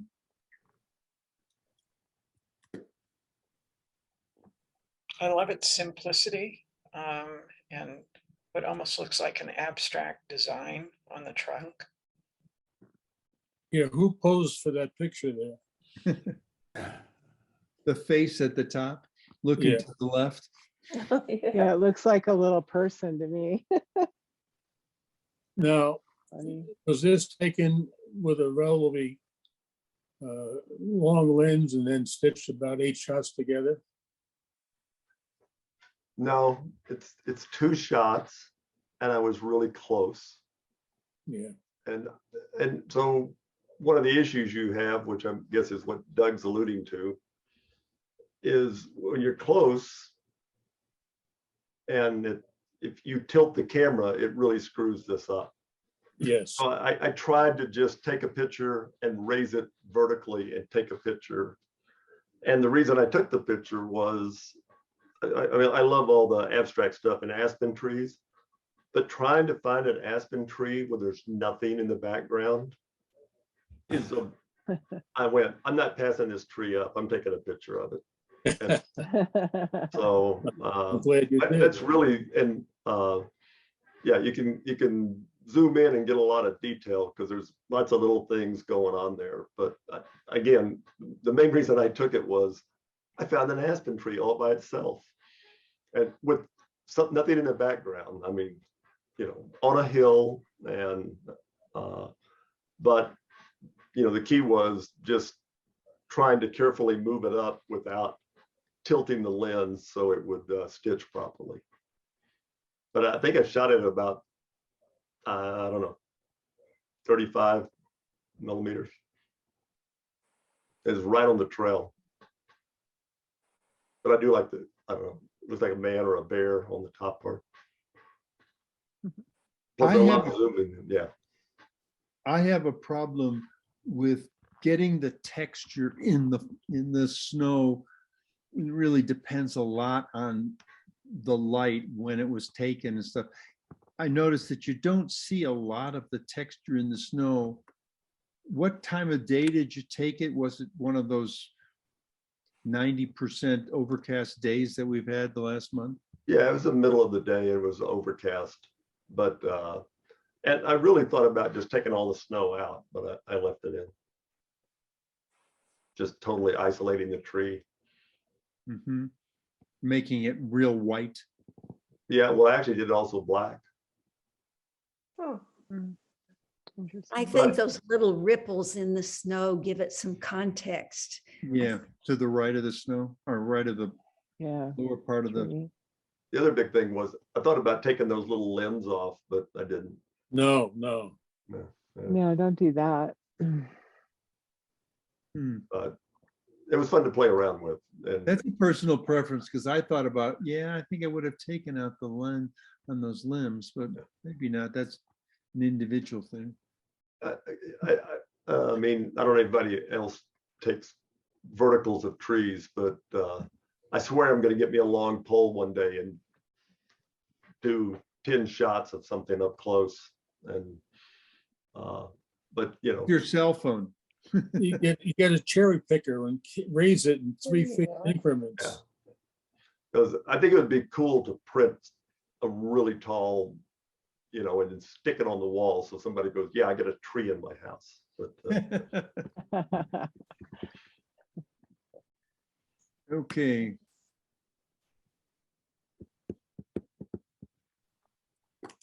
That's Doug's. And I'll tell you, it's not sharp because it was 400 millimeter handheld, and that's out my office window. And I just turned my head and saw it, grabbed the camera and did it quickly. It was overcast, so you don't see all the snow tracks. First thing in the morning, they're over on the road there because now they're feeding them. So they're in a long line, and as the day goes, they spread out. That's probably 1/3 the herd. Wait, is that Miller building over there? Yeah, in the trees there, that's Miller House. Oh, okay. yeah, Doug has a sucky view from his place now. Yeah, for Yeah, sure. but the tripods are in the car. So I'm gonna bring one up, so next time I see that thing. But that's 8 frames. Because I cropped them down because the hillside in the back and the foreground were distracting. Yeah, I would suggest that you cut back a little bit more off the top. So, because those trees in the upper left-hand corner, if you saw the tops of them, they'd be okay. But to see half Right. of them, Yeah, and then I on the played- left-hand side, there's an elk, and that's always a problem, is to not cut one in half. Well, when you got 300 of them, it's gonna be kind of hard not to. Yeah, but you did do that on the right-hand side. It's just No, on the that's left. actually the extent of where they were. Yeah. Yeah, I would have just clipped the left side just a wee bit. I'm holding a piece of paper up to it to take that half an elk. first- Yeah, Those two on the left, take them out. yeah. Actually, I tried to keep them in, but then it didn't work. Yeah, actually, you don't have to cut them off. You could actually just take them out. Yeah. But the No, trees, you can't no, do I anything with those I trees. don't think so. I don't like all that white space over there then. Yeah. I would have, if I had time to wait, they could have walked into the frame in 5 minutes. And I would have had them all. Giving them a treat. Okay, we got one more, and then our second vote.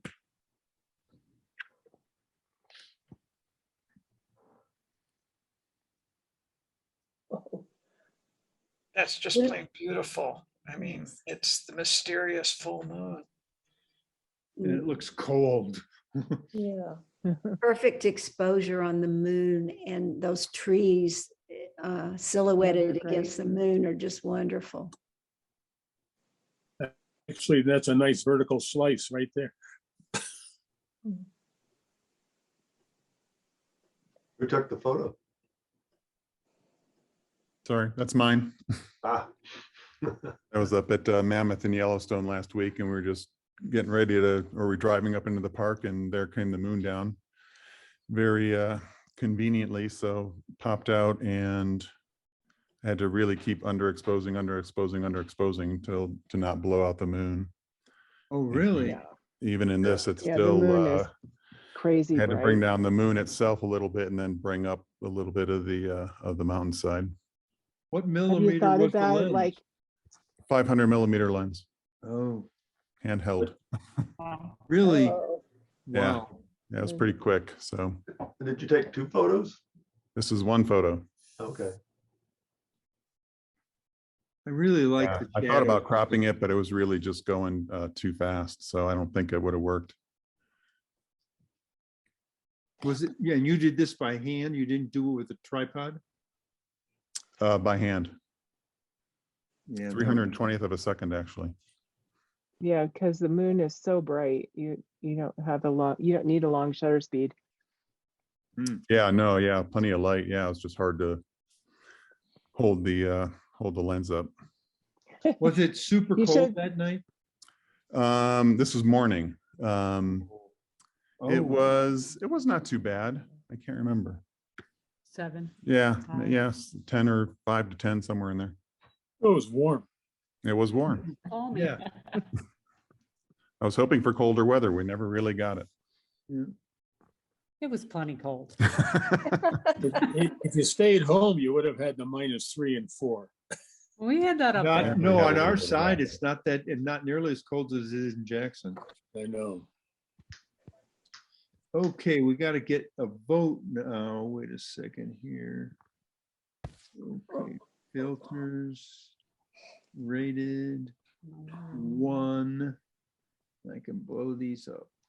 Okay, now you've got 1 vote.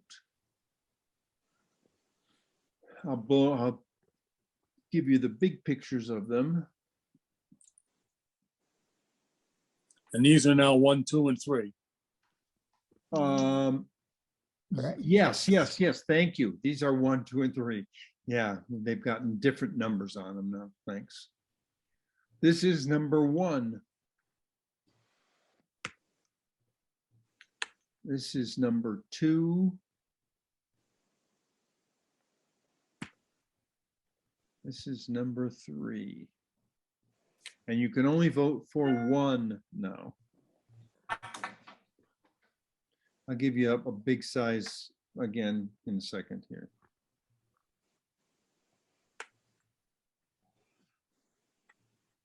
Number 1.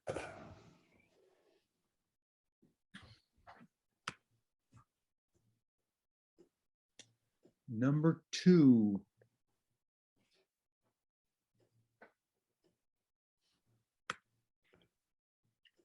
Number 3.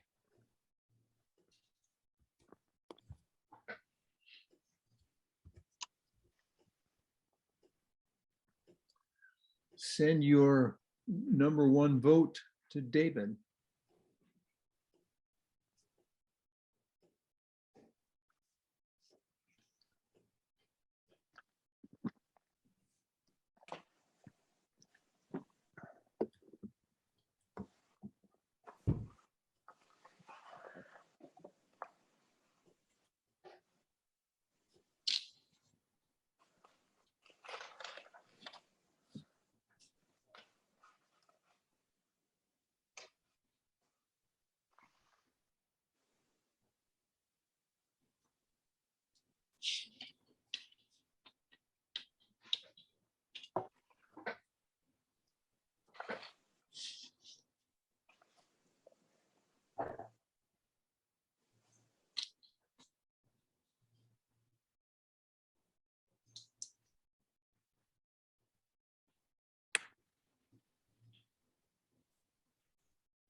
All right, if everybody's voted,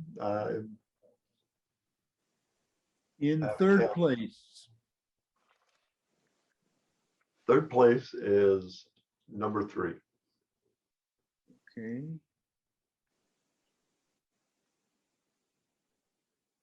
Okay, I'll do this. Let's give the critique of each of these. What do you guys think about this one?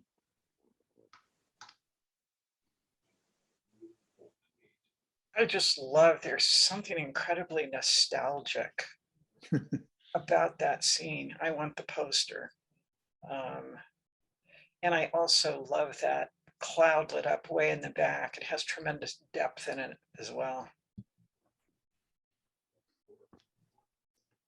I liked it too, particularly this is another thing. This just shows my prejudice, I guess. I like a trail that leads me someplace. And the road, I mean, I know exactly where this is, and that building is now complete, I guess. The last time I was up there, they were still working on it. But I can drive down that road and see the cars. The only thing I would do a little bit different is I'd cut out, I think it's the jail or something on the very right-hand side. That's kind of a pink building that you only see part of it. I would cut that off. But other than that, I really like this. The way that building on the left is lit up, it's really nice. And it was done without light painting. Huh? Yeah.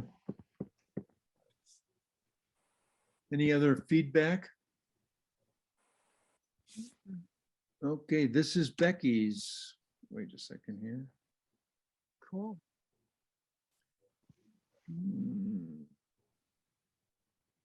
Okay, No that's, comments from Becky? is Becky, Becky may not be here because she said I can't remember what it was, she was here before or after or whatever, but she was traveling. Becky, Oh, are you okay, here? yeah. I saw her pop up for a while, but she must be Yeah, off. I think she was here at the beginning, but she had another meeting someplace. Okay, what's second place, David? Second place is number 1. Okay.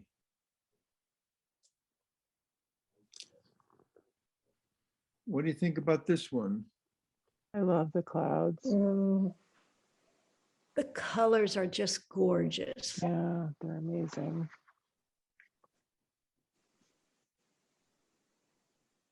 I like it too. The colors are powerful. They don't last long like that. No, no.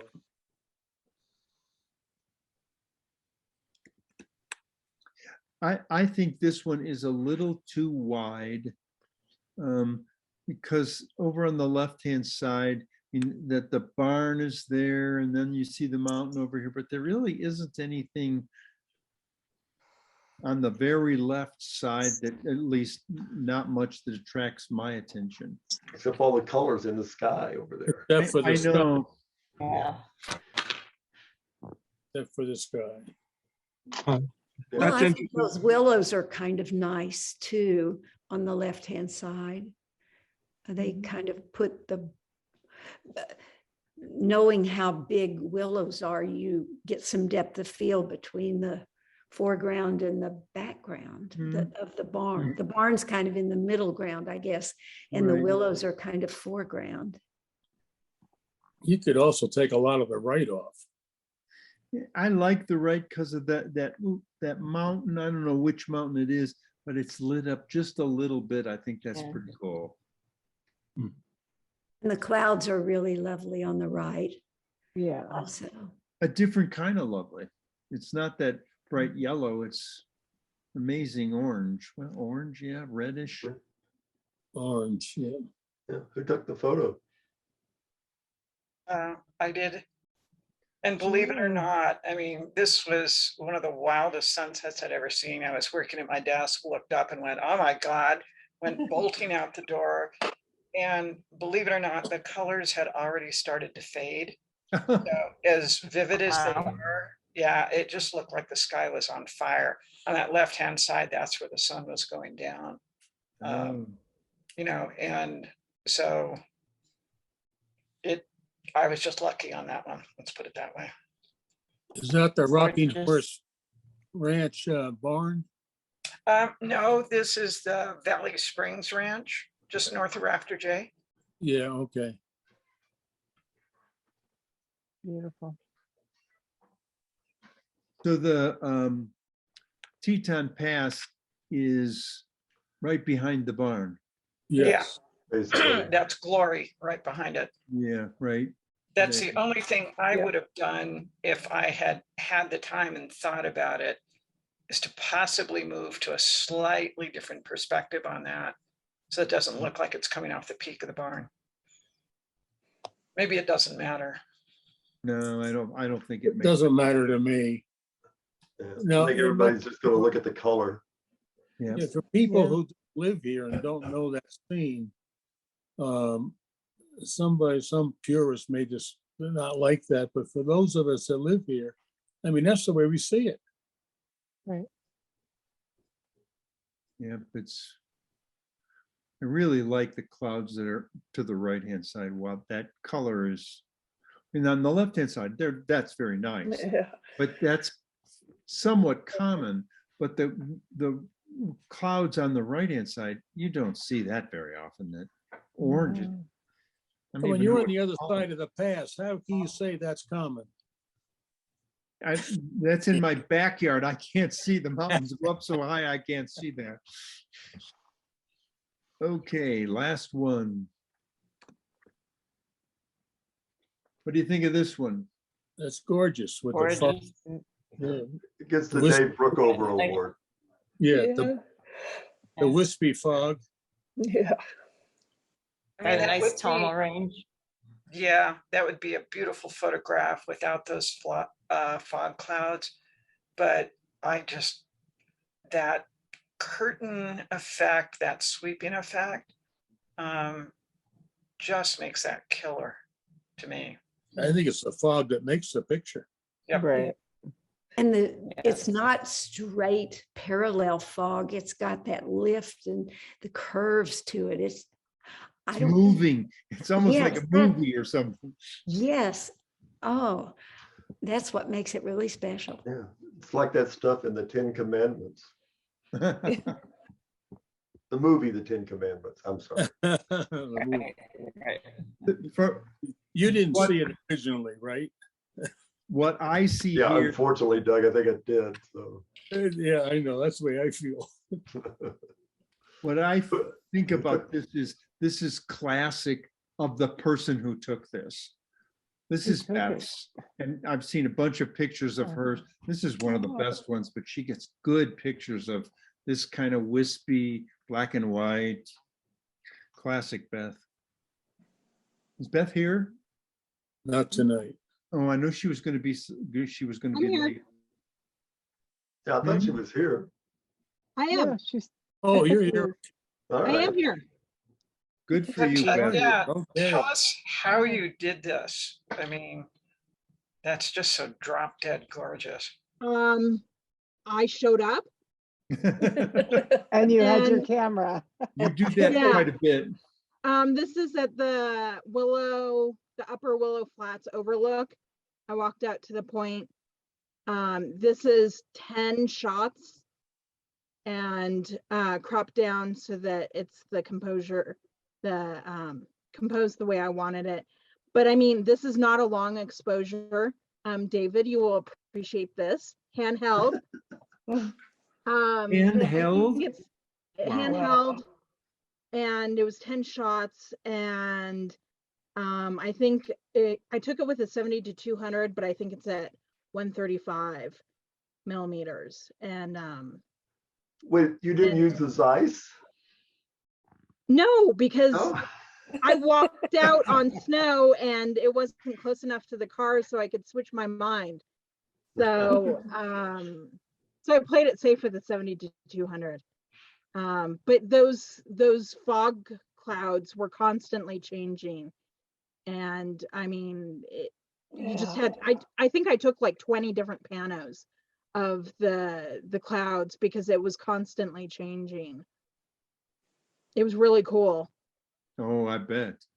And I would think really Beautiful. cold too. But you know, there's a common thing in all of Beth's pictures that she goes out to get them. Oh, yeah. Yeah. You kind of This have was- to. This wasn't super early in the morning. I mean, I was up at sunrise, but this was about 10:30 in the morning. So it wasn't first light. It was, mid-morning. Well, if you had first light, you wouldn't have those shadows on the mountains the way they are either. Yeah, that's true. Right. So what was the shutter speed you were using? It was handheld. So I was over 1,000. Okay. Really? What Dang. ISO if you're over 1,000? Wow. No, the ISO was 200. Hmm. It was pretty bright out. This is a Well executed, beautiful, well done. Yeah. this is a beautiful classic Beth picture. Yes. I've seen lots of your pictures, Beth. This is one of the better ones, I think. And they're, I like most it. of them are good. And it's funny, David, that you should mention it's the David Brookover Award. I always ask myself, what would David do? What would Brookover do? I tell you what we can do. He's going to be gone this week while he's in the Yellowstone trip. I can let you in up there and you can hang it up for a bit now. I'm sure nobody would notice. Maybe someone will give you, $60,000, $70,000 for it. Right. Right. It could Yeah. happen. Sorry, I can't even afford the she frame can that it bribe goes in. somebody to get her E9.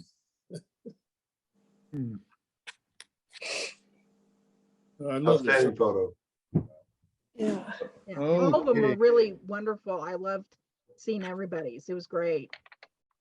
Yeah, I mean, we couldn't come to an agreement on exactly what Panos were, but we had some nice pictures, really nice pictures.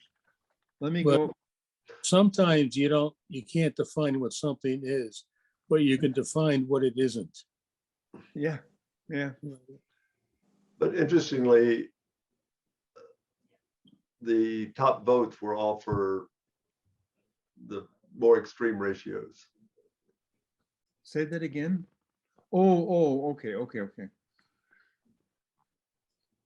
But these three were clearly the top three. There wasn't anything close, right?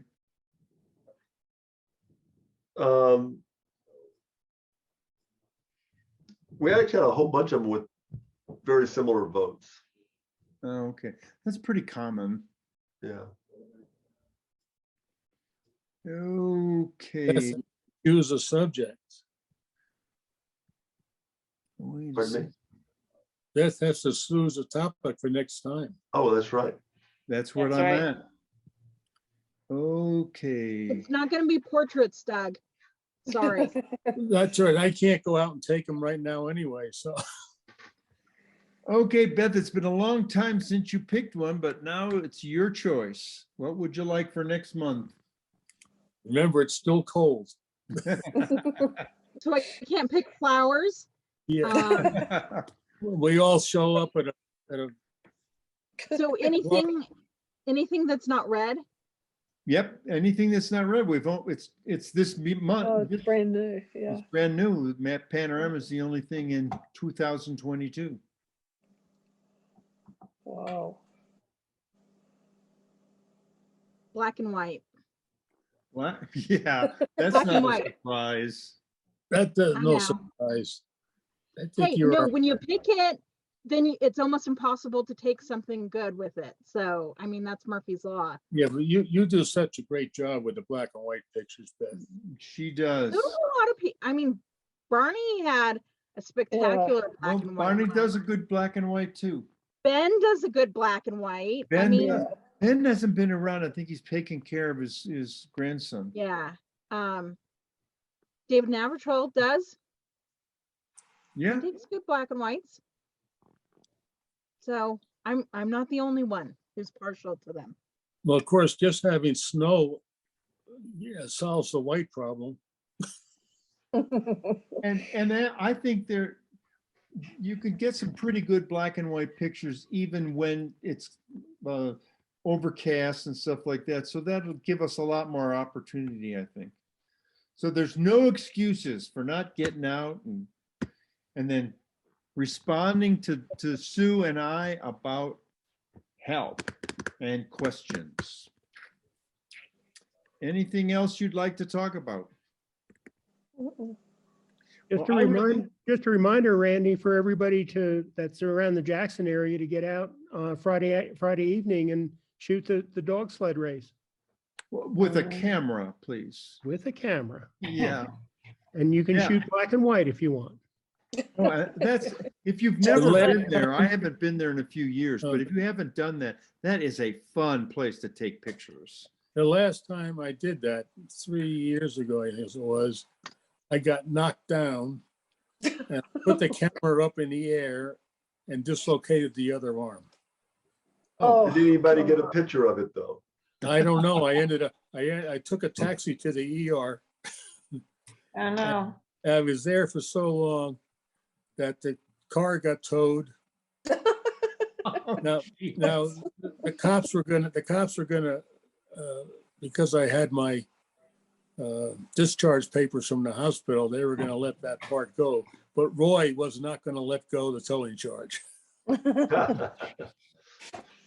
So just to add on what Barney said, I'm going to send out a email to all the members about the dog sled. We might have just a little quick, hey, post your best dog race photos. So yeah, Friday night, be there. Have fun. And by the way, if you don't like the song, Who Let the Dogs Out, then I'd recommend you. And Randy, how are we supposed to let you and Sue know about our questions? I will send out a one email to everybody after this, probably in a couple, 3 days. And then if you want to send something back and forth, yeah, I really hope we can work together. I don't know, how do I say this to say this politically correctly? I really count on you guys, the peer mentors, to respond to me. I mean, there are people out there that come to meetings sometimes and stuff, but like there's 12 of us here. I could have, if I was a betting kind of person, I could have put money down that probably guess these 12 people. I'm hoping once we have, we're not Zoom, that we can get some more people. We got a lot of people, 20, 25 people out there that are peer mentors, that just all of you guys really add to the program, the critiquing, the just looking at your photos. It's fun for me. It's a lot of fun. So I'll be in touch. Right, Sue? Yep, got it. All righty. Well, And then thank maybe you, a phone everybody. call, if you want a phone call, we'll put on that first email that we send you our phone numbers, if you'd like to, if that's okay with you, Sue. If you want to get in touch with us and Sure. talk about it. Yep. All right. Email or phone, that's fine. Yeah. Thank you, everybody. It was a fun evening. All righty. Take good care. Watch where you Thank walk, you. Doug. Yeah, Bye-bye. I have trouble walking, and it's even tougher amongst the dog sleds. Oh, I bet. All righty. Good night. Good night. Thank you. Good night, everybody.